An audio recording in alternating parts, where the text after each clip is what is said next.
Nah, sebelum kita masuk ke dalam contoh soal, kita harus terlebih dahulu mengetahui apa itu kesetimbangan benda tegar. Benda tegar adalah suatu benda yang tidak akan berubah bentuknya setelah diberikan suatu gaya pada benda tersebut.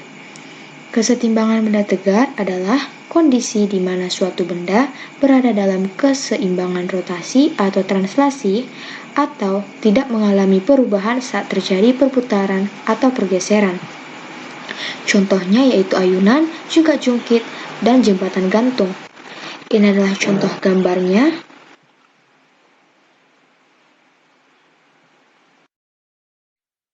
Nah, kemudian apa saja syarat-syarat yang digunakan dalam kesetimbangan benda tegar? Benda tegar dibagi menjadi dua benda, yaitu benda bergerak secara translasi dan juga benda bergerak secara rotasi. Nah, untuk benda yang bergerak secara translasi, syarat yang berlaku yaitu sigma F sama dengan 0, sehingga sigma Fx sama dengan 0, demikian juga pada sigma Fy sama dengan 0. Kemudian untuk benda yang bergerak secara rotasi, syarat yang berlaku yaitu sigma tau sama dengan 0. Nah, setelah mengetahui pengertian dan juga syaratnya, kita akan mencoba menjawab satu soal kesetimbangan benda tegar. Di sini saya mengambil contoh benda yang bergerak secara rotasi. Terdapat sebuah gambar dengan soal sebuah batang homogen AC dengan panjang 4 meter dan masanya 50 kg. Pada ujung C digantungkan beban yang masanya 20 kg. Batang ditahan oleh tali T sehingga sistem seimbang. Jika jarak BC 1 meter, maka hitunglah tegangan tali T. Jawab soalnya, kita akan menggambar kembali soal yang telah diberikan ya. Nah, setelah kita gambar, di sini untuk memudahkan kita dalam menjawab soal, saya akan membagi jarak dari AC menjadi dua bagian dan meletakkan sebuah titik di tengah-tengah ini, atau dapat kita sebut dengan titik O. Nah, kemudian kita akan memasukkan hal-hal yang diketahui dalam soal. Misalnya, massa dari batang homogen yaitu 50 kg, kemudian panjang dari BC yaitu 1 meter, lalu panjang dari AC yaitu 4 meter. Setelah itu kita akan menguraikan gaya-gaya yang bekerja pada batang homogen ini. Karena di sini terdapat sudut 30 derajat, maka kita harus menguraikannya terhadap sumbu Y dan juga terhadap sumbu X. Kita buat garis. Nah, garis yang sejajar dengan sumbu Y, kita beri nama T sin 30 derajat, dan untuk yang sejajar dengan garis X, yaitu kita beri T cos 30 derajat. Nah, kemudian kita akan menguraikan gaya yang bekerja pada batang homogen ini. Ada gaya berat batang atau dapat kita sebut WB. Di sini perlu diingat karena ini adalah batang homogen, maka massa dan juga gaya yang bekerja harus kita letakkan di tengah-tengah batang. Di sini W batang sama dengan 500 Newton didapat dari M kali G. Massa dikali gravitasi 50 kg dikali 10 meter per sekon. Didapatkan hasil 500 Newton. Kemudian gaya terakhir yang bekerja pada batang homogen ini yaitu WB atau W beban sama dengan 200 Newton.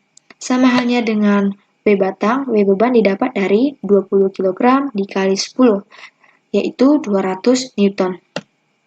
Nah, setelah itu, perlu kita ingat bahwa batang homogen berkaitan erat dengan momen gaya, di mana syaratnya F atau gaya yang bekerja harus tegak lurus terhadap R atau jarak. Kita perhatikan satu persatu gaya yang bekerja. Yang pertama yaitu T sin 30. Garisnya sejajar dengan sumbu Y dan tegak lurus terhadap jarak AC, sehingga didapatkan T sin ini dapat diperhitungkan atau tegak lurus. Kemudian untuk T cos 30 derajat, kita lihat sejajar dengan sumbu X dan sejajar pula dengan jarak AB. Sehingga T cos 30 derajat tidak diperhitungkan karena nilai torsinya sama dengan 0. Kemudian untuk gaya selanjutnya, yaitu W batang. Kita lihat di sini bahwa garisnya tegak lurus terhadap sumbu X atau tegak lurus juga terhadap panjang AC. Sehingga W batang kita perhitungkan, demikian juga pada W beban. Setelah itu, gaya-gaya yang bekerja yaitu T sin 30 derajat, W batang 500 Newton dan juga W beban 200 Newton, kita akan menentukan arah dari masing-masing gaya ini karena torsi sama dengan besaran vektor yang harus dinilai arahnya juga. Nah, untuk T sin 30 derajat ini kita lihat bahwa arahnya berlawanan karena dia menjauh dari poros atau acuan dan berputar berlawanan arah jarum jam, sehingga nilainya negatif. Nah, untuk WB, kita lihat bahwa berputar menuju poros, sehingga nilainya positif. Dan untuk W batang, sama halnya dengan WB, kita lihat bahwa dia berputar menuju poros atau searah jarum jam, sehingga nilainya juga positif. Nah, kemudian kita masukkan ke dalam persamaan benda rotasi, yaitu sigma tors sama dengan 0. Kita masukkan gaya-gaya yang bekerja tadi, yaitu min T sin 30 derajat dikali RAB. Mengapa RAB? Karena terletak di jarak titik A dan titik B. Kemudian ditambah W batang dikali RAO, karena W batang ini terletak di antara titik A dan juga titik O. Ditambah WB dikali RAC. Mengapa RAC? Karena WB terletak di antara titik A dan juga titik C. Sama dengan 0. Kemudian kita perhitungkan satu persatu, mulai dari min T sin 30 derajat dikali RAB. Mengapa di sini nilainya min? Karena arahnya berlawanan dengan arah jarum jam.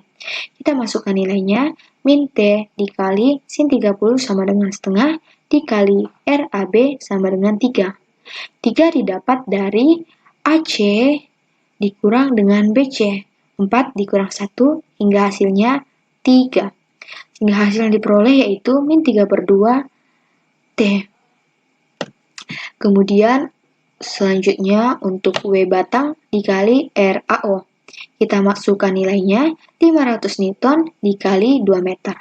Sama dengan 1000 Newton meter. Dan yang terakhir untuk WB dikali RAC. Kita substitusikan nilainya 200 Newton dikali 4 meter, hasilnya 800 Newton meter.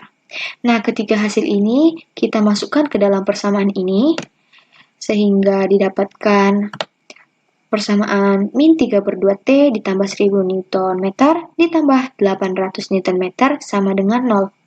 Nah, di sini min 3/2 T kita pindah ruaskan ke kanan sehingga nilainya positif. 1000 Newton meter ditambah 800 Newton meter sama dengan 3/2 T. 1800 Newton meter sama dengan 3/2 T. Nah, hasil akhir tegangan tali yaitu 1200 Newton meter.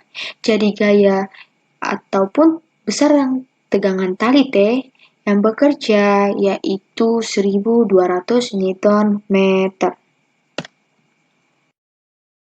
Adalah pembahasan mengenai salah satu contoh kesetimbangan benda tegar yang dapat saya berikan. Bila mana ada kesalahan dan juga kekurangan mohon dimaafkan. Sekian dan terima kasih.